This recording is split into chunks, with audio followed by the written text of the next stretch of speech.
Welcome back. You're still watching It's a Beautiful Day. This is Weather HQ. Now, hydroponics is a soil-free farming method used by some farmers in the Philippines. Now, this sustainable technique provides a solution to food security issues and enables year-round production, particularly sa mga urban areas, and of course, boosts local agriculture. To learn more, we're now joined via Zoom by Harold Zapata of Plant Habitat. Magandang umaga, Harold. Thank you so much for joining us today on this beautiful day. Magandang umaga po, sir. Right, Harold, okay, pag-usapan muna natin kung ano nga ba ang hydroponics. Soil-free, at least yan yung dictionary description. Pero how would you describe yung hydroponics? Hydroponics po kasi is a soilless cultivation of plants. So sa madaling salita po, para madaling maintindihan, dito po is hindi na tayo gumagamit ng lupa. So tubig at abono na ang nagpapagana. So inalis na natin yung kagaya sa traditional farming na soil, then everyday nagdidilig. So medyo laborless sa dito since na ilalagay mo na lang yung tubig at fertilizer, then yung halaman na mag-isa ang kakain ng kanyang sustansya at sariling pangangailangan. Harold, it sounds too good to be true. Labor-free, walang lupa. So ano bang science dito? Anong technology ang kailangan para dito? So sa hydroponics kasi sir, marami tayong techniques na ginagamit eh. So meron tayong tinatawag na Kratky, which is stagnant. So dito kadalasan ginagamit ng mga beginner. So meron naman tayong NFT or yung nutrient film technique na ginagamit namin dito sa farm. So dito naman is meron tayong water pump na nagsusupply ng tubig papunta doon sa mga halaman na tanim natin. Then bicapillary action o yung coco pit siya na mag-a-absorb ng tubig. Then iaakyat niya yun sa ating mga halaman. So napakadali, napakasimple. So medyo makakasave ka ng time at saka ng effort. Sige, saving time and effort, syempre importante yan. But then, kapag pinag-uusapan natin hydroponics, minsan some people might be wondering, paano ka nagsisimula? Saan ka nagsimula in terms of hydroponics? Ang istorya ko dyan, sir, is nag-pandemic. So, blessing in disguise kasi online class, ang dami nating time. Then, neto, meron ako nakita sa YouTube. So, local ang gumagawa. Since naapo ako ng farmer, hindi ako masyadong nahirapan. Hindi naman talaga siya mahirap pag naintindihan mo. So, doon ako nag-start sa picture. 9 boxes lang ng lalagyan ng ubas. Then yun, eventually, nag-grow every time na makapag-harvest ako. So, hindi naman ako, kumbaga hindi naging hindrance na wala kang puhunan eh. Kasi ako mismo, nag-start lang sa recyclable materials lang. So yun, na-execute natin sa kahit wala pa tayong puhunan noong panahon na yun. So ano mga naging hamon mo sa simula? Marami sir, kasi yung panahon na yun, wala akong maayos na greenhouse. Greenhouse po, pag ibig sabihin is yun yung tirahan ng halaman. Kumbaga doon natin sila ilalagay para maproteksyonan sa sobrang init at saka sa malakas na ulan. So syempre, pag walang maayos na ganun, every time na umuulan, nasisira. So ang ginagawa ko, naalala ko, pag panahon na tag-ulan, kasabay kong nababasa ang halaman para lang proteksyonan yung plastic kasi yung plastic is hindi pa designed para sa greenhouse talaga. So tinatali namin yun na hindi siya kaya sa malalakas na hangin. Then yun sir, yun talaga pinaka malaking challenges. Actually, hindi lang nang nag-hydro, lahat ng farmers. Kasi lahat sa loob ng greenhouse, controlled mo, pero hindi natin kayang makipag-compete sa nature eh. So yun talaga, yun talaga.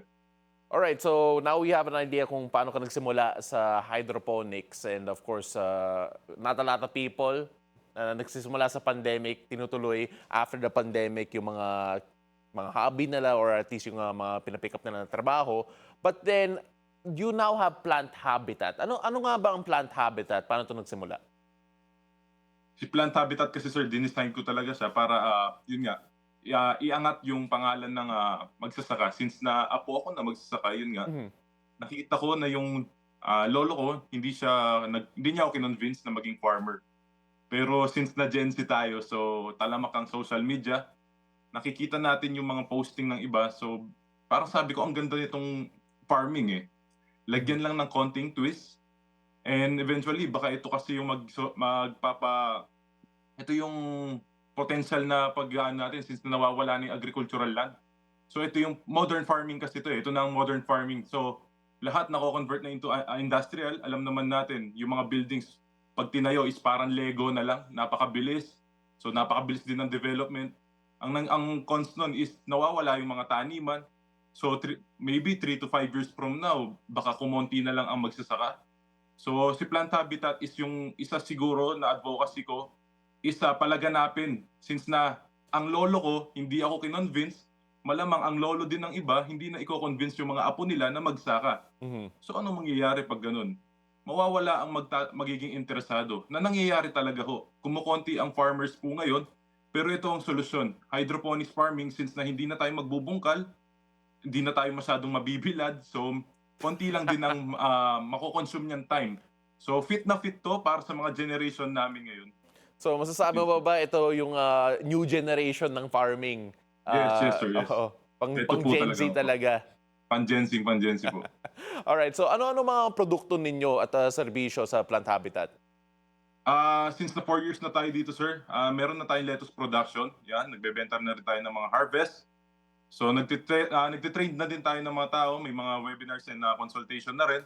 Then, nagtatayo na rin tayo ng mga greenhouse. So, greenhouse po is pag gusto nila magpagawa ng isang setup na hindi na sila mapapagod. So, package na natin na ano yun. At saka yung materials po ng hydroponics. So, parang ano na siya, one-stop service na po one-stop hydroponic shop na siya. Mhm. Ano ang target market nyo sa Plant Habitat? Dito, sir, sa produce namin, sir, ang tina-target namin is yung mga restaurant talaga na hindi, since na naka-greenhouse siya, hindi kami gumagamit ng pesticide and fungicide. Mhm. So, target namin talaga yung mga taong health conscious, syempre. Then sa trainings, yun nga, ang sabi ko, advocacy ko talaga is mapalaganap yung mahikayat yung mga kabataan na magsaka.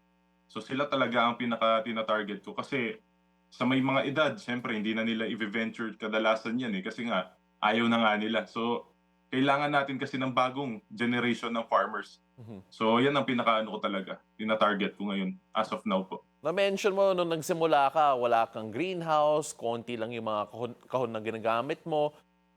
Can you give us an idea kung gaano kalaki yung Plant Habitat ngayon? And of course, how many farmers have you encouraged so far to start hydroponic farming?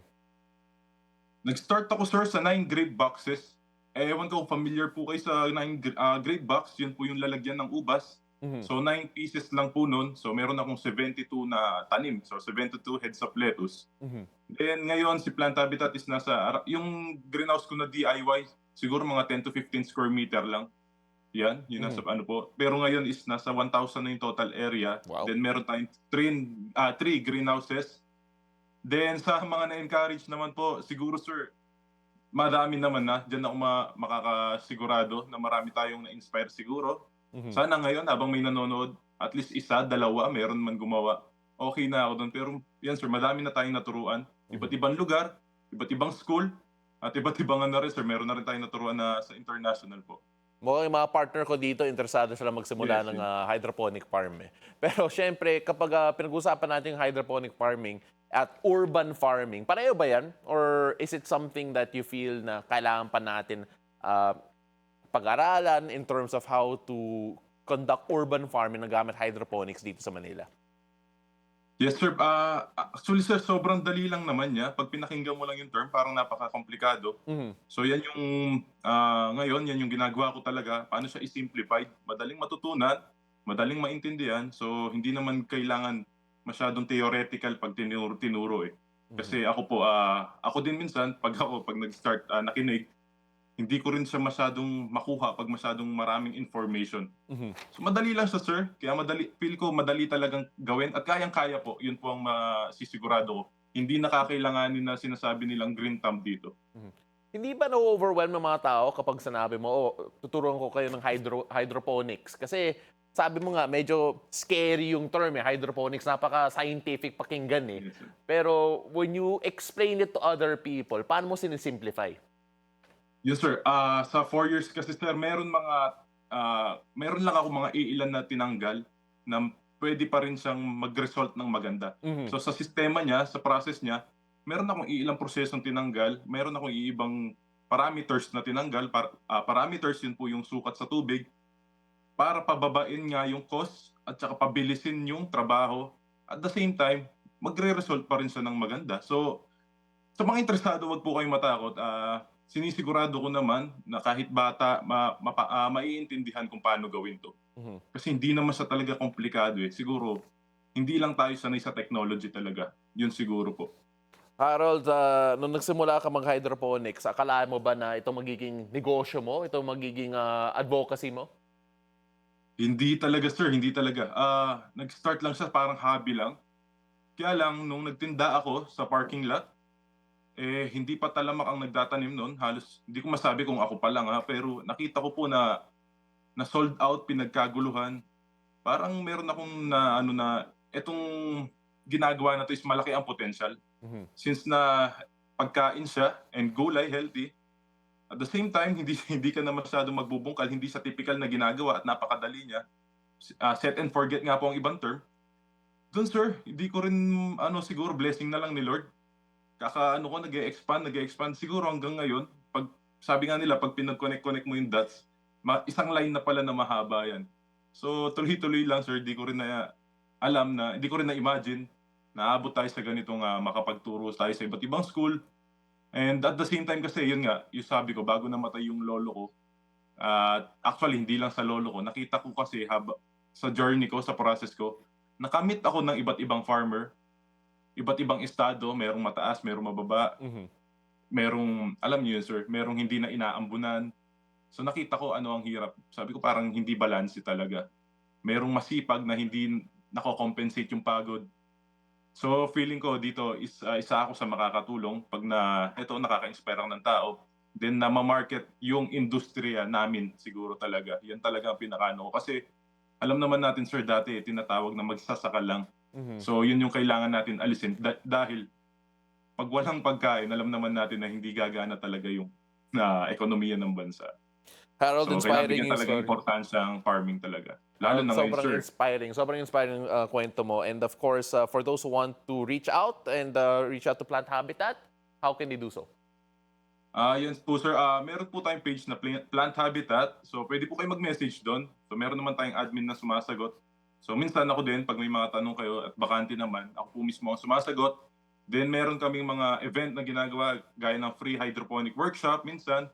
So meron din pwede din kayong pumasyal dito sa farm, open naman po 'to. Then kung gusto niyo rin po mag-start at, di niyo alam saan kayo bibili ng supplies and materials, dito lang din po sa page sa Plant Habitat, mag-message lang din po kayo, and puwede niyo rin po akong kontakin sa 0955-097-2296. At siyempre, located po 'to sa Sitio Pirsa, Barangay Pandaras, City of San Fernando, Pampanga. Harold, maraming salamat. Thank you so much for your time at yung mga efforts mo, and good luck, and hopefully more and more people Thank you will din po, get sir. into hydroponic farming. Ladies and gentlemen, ito po si Harold Zapata of Plant Habitat. Maraming salamat po. Thank you. Thank you, sir.